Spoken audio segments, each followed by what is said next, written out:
Welcome back at WNST, Towson, Baltimore, and Baltimore Positive. I'm having a Baltimore Positive day.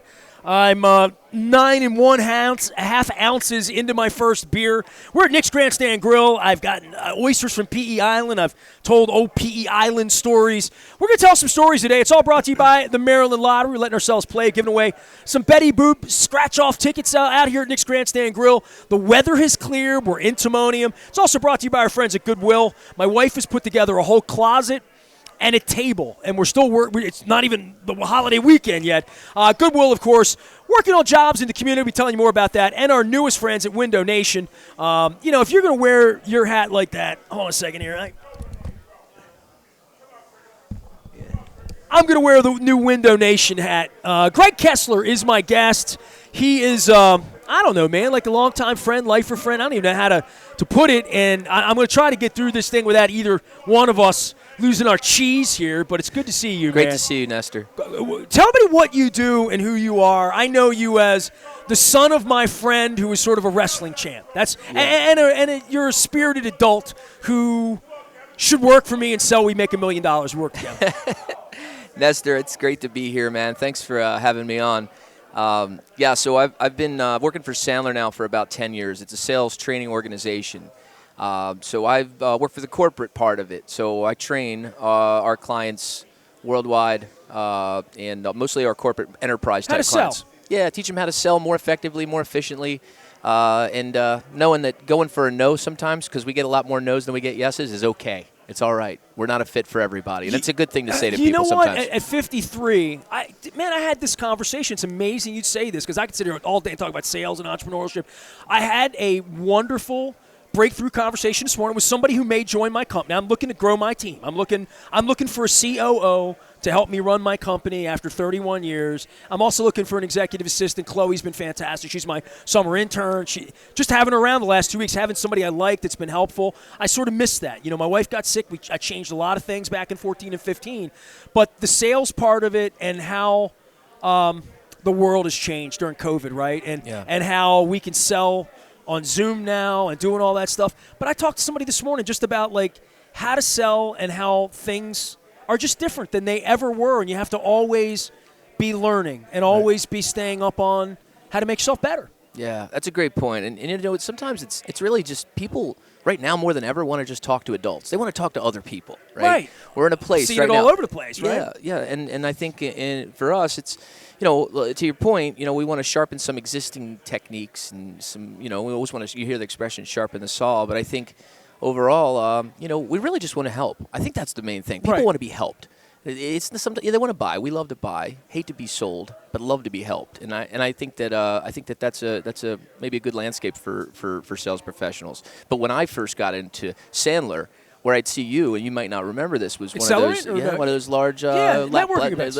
Platforms, right? Yeah. And you were like the big draw, man. It was like I remember I'd see you, and I was always thinking, man, this is the snazziest guy. He's got the baddest clothes on. I'm like, I like this dude. And I remembered you, and I remember you from the old days, which I know we'll get around to talking about. Yeah, well, I definitely wanted. I mean, that's the reason you're here. I'll give the whole story. Gregg Kessler, how old are you now? I said you're sort of my son's age, right? You're like 30-something. That's really flattering, Nestor. I'm coming up. I'm 46 this year, man. What? So yeah. Chloe, he's not 46, is he? No way. Truth be told. Dude, there's no way you're that. You're 1975. I mean, you're that much older than my son? I think so. Okay, so. You ever see the movie Cocoon? I went into that. I jumped in that pool, and no. God. Yeah. Well, so I guess the point this morning I was talking about. You were saying some people aren't for you. I've done that in moving my brand from WNST to Baltimore Positive, right? Like, there are some people that just wanted sports and just wanted a certain thing and wanted to put me in a box or it in a box. And then there were other sponsors that, I wouldn't say our ethics were aligned. You know what I mean? Like, literally, I mean, I didn't really like being their spokesperson anymore because I didn't like speaking for them anymore. Yeah. And some of them are gone. Right. And you know what? It sucks when you lose a big client. It sucks when they fire you, you fire them. I get fired all the time. But you dust off, and when you're 31 years, my 31st anniversary doing this, you dust off and you call your old friend Tommy and you say, I'm coming out to Nick's, and you're thankful that Leonard Raskin and our friends at Goodwill and Maryland Lottery, new friends at Window Nation, step up and sponsor. There's another opportunity. There's another sale to be made, another relationship, and I think my favorite people are the people I still haven't met yet, right? I mean, there's still going to be great people around the corner. And I know you train that at Sandler, that cold calling isn't cold calling. It's sort of warm friend making to some degree. Yeah, you could look at it that way. And I think that's a great way to look at it. You could look at it as an approach call. You could look at it as, you know what? I have to help someone discover how I can uniquely help or solve a problem they're dealing with. And if you had that mentality, you had the belief, would it influence or impact the way you spoke to people when you really felt like maybe I had the cure for something? Right. Right? And that's a difference. I can help you. Right. And I want to help you. Right. Right, that. Right. Yeah, I think my CEO always said this best, but, we also in our roles, a lot of our roles, we get paid to be flexible with buyers. We get paid to be flexible as a communicator. Buyers don't always get paid to be flexible with us. Right. Right. And so a lot of times, there's resistance. There's a lot of, folks that, just have maybe a stigma or a stigmatic viewpoint as to what a salesperson's real role is. And, you don't look like a sales guy. You look like Bill Murray. And I say that with high praise and high compliment. Well, I wanted to keep my dad's sort of attire intact. I'm representing my father a lot these days, and I know we'll talk a little bit about him as we go along. Well, I want to talk about your dad. No, we don't. I do. We don't have to shift. Sales. But we don't have to shift. But my father, I always used to say, Dad, sometimes it looks like you jumped out of a hamper when you'd go places. And he said, well, I'm not going anywhere specific. I said, but I'm going to be there. And my family's going to be there. If I called Larry slovenly, would that be too far off? Would that be unkempt? Unkempt might be another word to describe. So I'm going to tell you. Do you know how I know your? What do you know about my relationship with your father? Because I spent lots of hours with your father, and then maybe you were running around the stores. I don't know. You tell me, and you give me the era, because the era to me was late '80s. So you were a kid. Yeah, you were wrestling in school, and he was very proud of you, right? Yeah, I come from a very big wrestling family. My dad had a lot of sons. He had 7 sons total. All right. Couple marriages, my brothers and I, my mother and father together. Well, there was 3 of us, my dad had record stores, as you know. And the first time I met you, I love music, right? And the first time I met you, he had one on Light Street, he had one on Eastern Avenue. And I never knew about the one on Light Street. Yeah, that was the first one. Now that was when we would call it South Baltimore, right? It wasn't Federal Hill. It was South Baltimore, right? And these were, you got the Where was the store? What's metal there now? tattoos. Guy was coming in getting his Dockin', his Dockin' album. He was coming in getting his kicks. He's getting all his, And I would sit there behind the counter with our dog Mo, which was our Doberman. He was the security system in those days, right? And metalheads, mostly, and he had video games. And at that point, you could have more than 2 video games. So it was just a string of videos, name it, Frogger, Gorf, all that. And I would sweep to get enough quarters to play videos all day long and work. But that's what people would do. And Ness, I know you were building probably an anthology of music all your life. And you counted on my dad because my dad was a hustler. He's always had new stuff. You could go through. People from Soundgarden, a lot of people have always come into his store to pick out. So I'll make an admission. There were a couple of record stores. There was Bart over at Video Music. He was on Harford Road right by the Hacienda. His name was Bart. Music something. I've lost the name of it. The Vinyl Discoveries. Vinyl. You don't like your hat on? You look good. Man. Yeah. All right, you look. Now you look more like Tom Cruise. So I went over to Vinyl Discoveries. There was my friend Chris Armbruster, who had Musical Escape, I think it was called, on Charles Street, right in sort of Mount Vernon by the cathedral. Uh-huh. And then your dad was in Highlandtown, and your dad was by Epstein's, kind of, sort of, like up in the second block. He began on the left.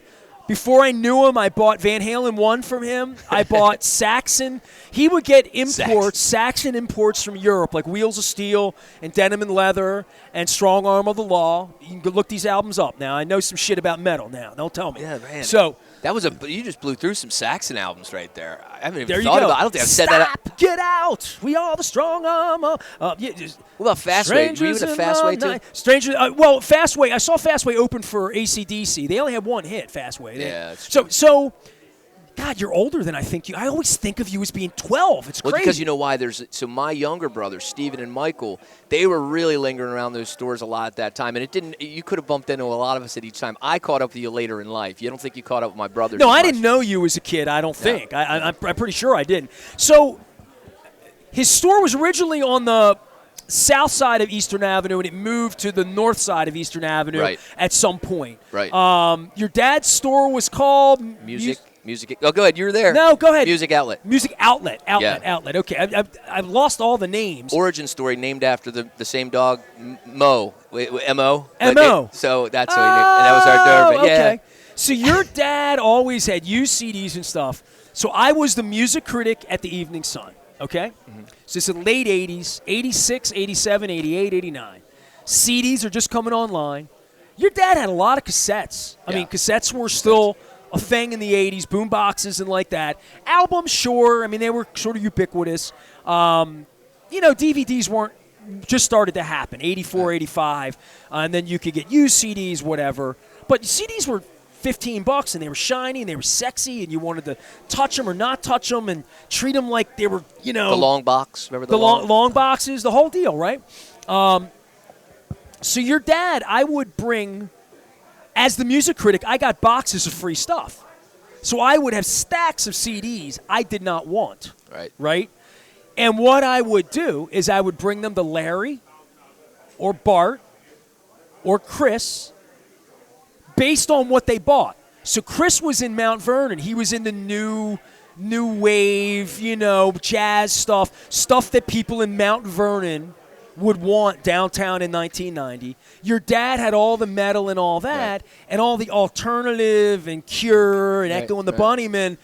And there was a hodgepodge of different stuff. And, your dad would take Julio Iglesias. He would sell it in Highlandtown. Yeah, everybody was in Highlandtown, right?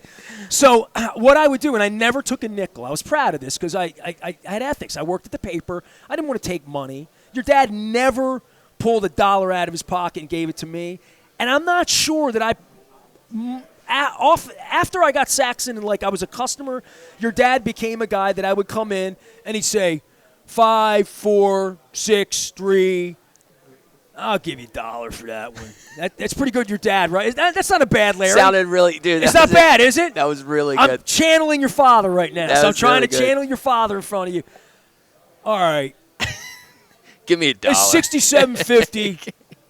I like you, kid. I'll give you $75, all right? Just go pick some stuff out. You bring it up here. Whatever you pick out, man. So right. So that's what he would do for me, right? Right. And he'd be behind the counter with the dog, have some sweatshirt on, right? Shaved 3 days ago always. It was always 3 days shaved. Sounded like you today. The perpetual, after. Loved your father. Your father loved me. Yeah, your father loved me. So, he definitely did. This story about your father passing came to me.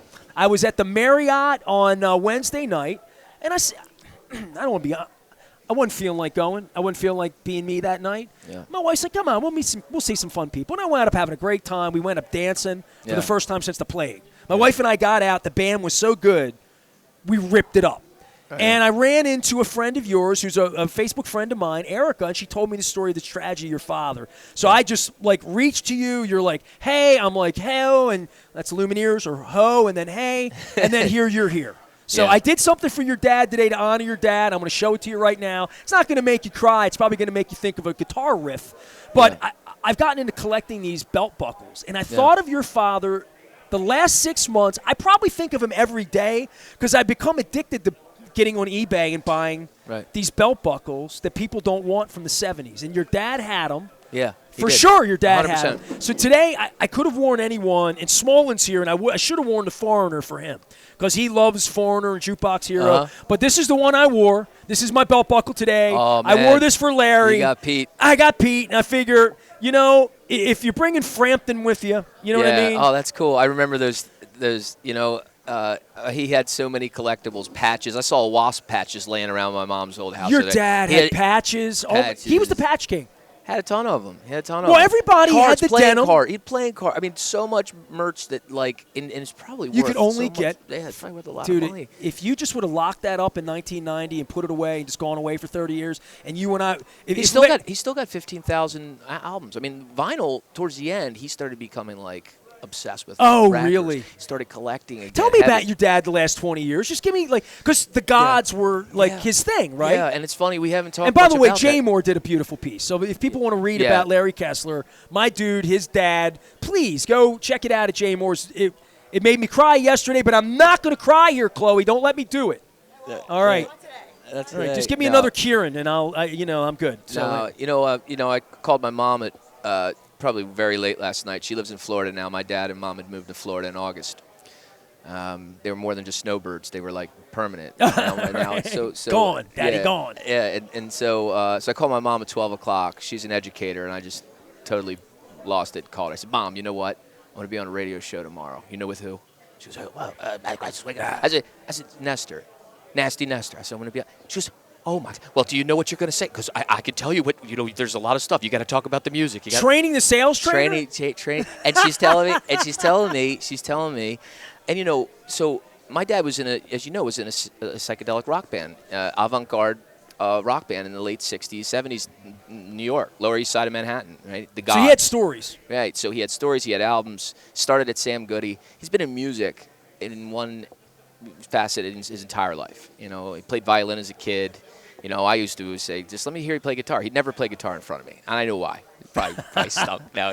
But he was a lead singer guy, and these guys were abstract. They were into a lot of funky stuff, and they'd go out and play. And Lester Bangs wrote about him, said it was the worst band he ever saw. Heard. Yeah, right. But there's something unique about them, even though they're incompetent at they're incompetent at their instrument.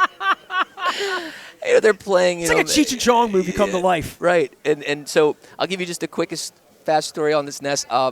You take the 5-6 CD changer that everyone had back in early 90s. The 5 CD. I need to order a beer. I need one more Kieran. Go ahead.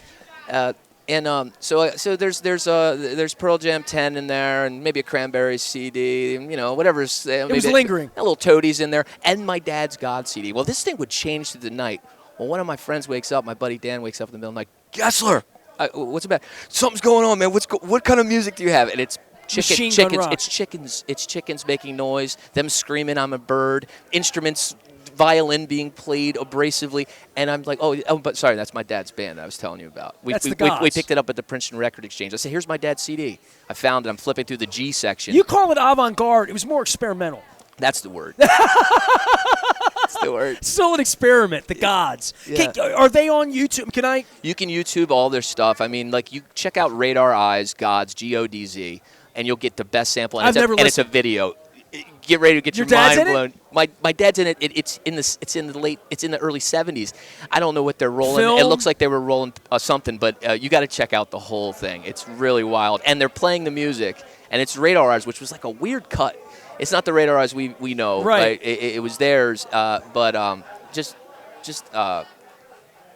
it's a ride. Listen to their music is like a ride. So. Well, I knew talking about your dad would make me smile, so I'm glad we're smiling. Yeah. We lost him in tragedy 2 months ago. I hope you're doing okay, man. I Yeah. hope your brothers, your family, your mom, everybody. But Yeah. I love your dad. I just wanted to tell you that personally. I told you on text. I kind of lost it at the party the other night. I said, Yeah. I need a minute. I need to take a walk here. This is not cool. Yeah. And I just thought about it, and I swear I think of your father because I want to get in the car. I want to drive to Highlandtown and say, hey, Larry, you got any of these belts? I need some of these belts. You got any of these belts? Here, let me show you. Hold on. Hold on. Here, let me. Oh, Christ. Let me take a look at that. So this is a 1976 Pacifica belt. And this is legitimately what the kind of stuff your old man would have trafficked in, and he would say, I remember those belts. I had a Zeppelin one. This is what he would have said, right? Right. Yeah. And that's right. He had one that just I think it was like just the word Elvis. Oh, and it was of like course. it was just like a $29.95 right now on eBay. Get bet it up to $32 if you get a chance. Right.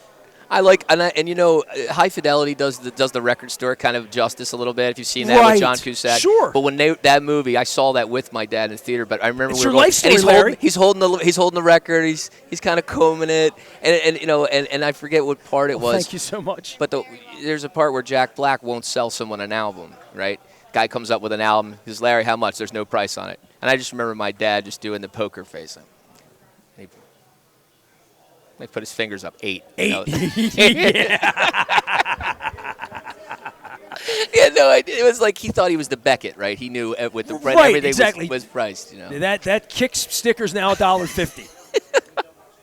He was starting. They got a hit now. He was starting to. He had been going to Manta Ray Records downtown, It's a studio there, and some guys were helping polish some of his music, which was pretty cool. As a matter of fact, very interesting thing to bookend kind of his life with music. His last day was in front of the studio, and that's where the tragedy, right there in Baltimore. So it was like a really tough thing. But I always think about it like this, we didn't want him to really even go out that night. I've got to finish up this record. I want to work on this, mix it up. And we're like, all right, he got to do what he wants to do. My mom wanted to go. She didn't. Your dad was 80, huh? 80 years old. Nah, October. Man. He'll be 81 October. Yeah. Yeah, man. Well, I don't even know what to say. I mean, you said it all, man. This is a great tribute, man. I love your father, man. Yeah, this means a lot to me. And every time I order a belt and I get a belt now, it's just weird. Like, I don't know why I associate it with him. And there was a shop in Highlandtown called Paper Doll when I was a boy, right? Yeah. Marty Balistreri had that. And this was the kind of stuff that he had, too. He had baseball cards, right? Your dad was all music and all music people. Yeah. He had some music and some Playboys and some baseball cards. It was a collectible. It was a novelty type store. A novelty store, but memorabilia before memorabilia was there was, Marilyn Monroe posters on, that kind of stuff. Right. But in the 80s, the 50s were the throwback, right? Right. And now we see stuff like this from the 70s. This belt buckle is 45 years old. I mean, and I say to my wife, so what? It's $30. I just want it. I want to wear it. And I got rid of all of my autographs, all the stuff. I mean, your father probably gave me posters and different stuff that wound up getting autographed. My Till Tuesday album signed by Amy Mann, whatever that kind of stuff that I had laying around. Yeah. I didn't liquidate it. I just wanted it to be on the wall in a bar somewhere in Brooklyn if somebody wanted it to be up, because it was in a drawer and worth $1,000, some autographed Billy Joel flat or just different stuff. Yeah. And I don't have a place to display it or desire to display it. I did that at the radio station when I was 25. These stupid belt buckles are like, I wear them every day, and I've gotten to the point where some people say, which one you got today? I wore my Yes belt buckle on Thursday, on the day that Alan White died. I was wearing my Yes belt buckle the day it happened. Wild. And I missed a foreigner for Smolin. Anybody know Smolin, let him know that I'm sorry about foreigner. I'll wear it next time. But he knows. I'd love to just talk about music with you, man. This has just been fun, just even the groups your name. And Amy Mann, I was, just buying tickets for Steely Dan and Amy Mann. And you just said Steely Dan? I'm the biggest Steely Dan fan. Oh, my God. Dude. Don't tell me that. No, you don't understand. Speaking of my father, he weaned me on it. Dude, I can't stop listening to it. Dude, hold on. You're going to blow my mind. When I reached for my belt buckle today, the first belt buckle was, I said, I'm going to wear this one for Larry. I swear to God, the first belt buckle I grabbed was Steely Dan Asia, and it's the most valuable belt buckle I have. Yeah. It's the Asia album from the first year, and I'm like, Larry was in the Godz. He ain't listening to Steely Dan. I figured Larry would be more about wow, wow, wow, wow, wow, wow. Steely Dan and very close second, sometimes even ranks for your dad. For my dad is also Dire Straits. Dire Straits for that. Yeah, Mark Knopfler was a dick to me one time. So was he? He got a personal thing. He was a dick to me. Yeah, he wasn't cool. He wasn't nice to me. I was a kid. I was just a kid, man. I was just a kid. I just saw Donald Fagen and the gang at the Met. I saw the show. I would have gone with you. Dude. I would have gone next to see time. Steely. Well, Steely Dan, and now it was going to be Steve Winwood, but he's had some health issues. Is today the 28th of May? I'm not 27. kidding. We got time. Yeah. Tomorrow night, Steely Dan and Steve Winwood are playing the Hollywood Bowl. You can look it up. I know this I was going to go to L.A. this weekend because I've never been to the Hollywood Bowl, and I've always wanted to go. And I thought, Steely Dan at the Hollywood Bowl doing, Babylon Sisters would be so good, though. You know what I mean? Right. You know what I mean? But Drive he's like west on Sunset, come on, man. Yeah. Oh, and every time Turn you're that jungle music down. Yeah. They played Pretzel. They played the Pretzel Logic almost. I saw they did Asia the night I saw them. They covered an album the night I was there. I think they covered Pretzel Logic beginning and end. Came this close to seeing them at the Beacon a couple years ago. My wife and I saw them at the Lyric. Oh, they played the Lyric right before the plague. Right. I put a lot of video up on that night. They played FM that night, which I thought was awesome. Nice. My wife likes what's her tune? Oh God, it's the one with the girl singing in the background.